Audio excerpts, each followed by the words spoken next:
Hello दोस्तों।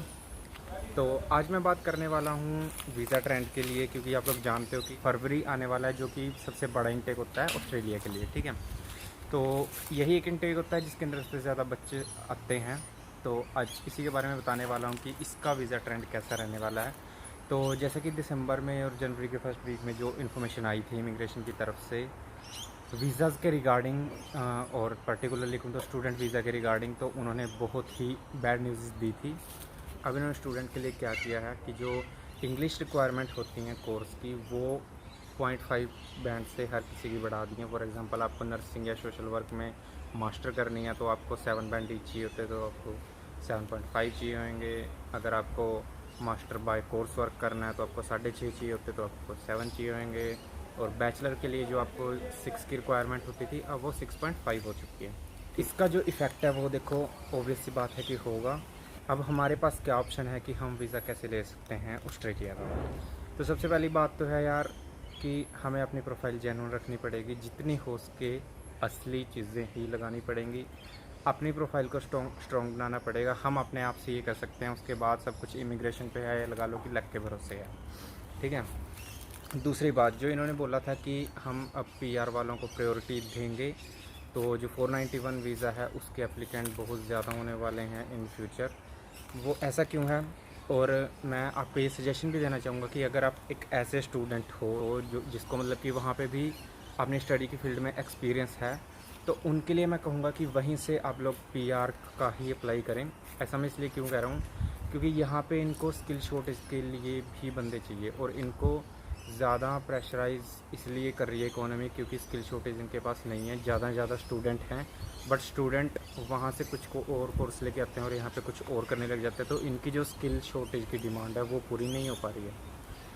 तो for example आपने इंडिया में या पाकिस्तान में कहीं भी फॉर एग्ज़ाम्पल टीचर की डिग्री की है कोई, जैसे बीएड और एमएड होती है, और उसके बाद आपने किसी स्कूल में मैक्सिमम 3 साल या 4 साल, 3 साल से ज़्यादा, तो आपने मैक्सिमम 3 साल से ज़्यादा काम किया है। ठीक है, तो आप अपनी स्किल असेसमेंट करा सकते हो और सीधा वहीं से पीआर के लिए अप्लाई कर सकते हो, क्योंकि टीचर, प्राइमरी टीचर जो होते हैं चाइल्ड केयर के अंदर, और जो है नर्सेज, ठीक है, किसी फील्ड से, मेडिकल की किसी फील्ड से कोई भी नर्स, ठीक है, अगर उनको ऐसा है, उन्होंने वहाँ पे अपनी कोई भी नर्स, तो अगर आपने अपने बैकग्राउंड में पढ़ाई करी है और आप किसी हॉस्पिटल में अप्रेंटिस पे या वैसे जॉब करते हो 2-3 साल से, ठीक है, तो आपके लिए सुनहरा मौका है कि आप स्टूडेंट वीज़ा की तरफ ना जाके डायरेक्ट पीआर अप्लाई करो वहीं से, ऑन शोर ऑफ शोर जैसे भी। तो वो शायद आपके लिए बेनिफिशियल हो, आपको शायद सीधे ही पीआर मिल जाए ऑस्ट्रेलिया की। तो ये सबसे बेटर ऑप्शन है ऐसे स्टूडेंट्स के लिए, या ऐसे लोगों के लिए, ऐसे प्रोफेशनल लोगों के लिए जो यहाँ पे एज ए स्टूडेंट आते हैं पहले।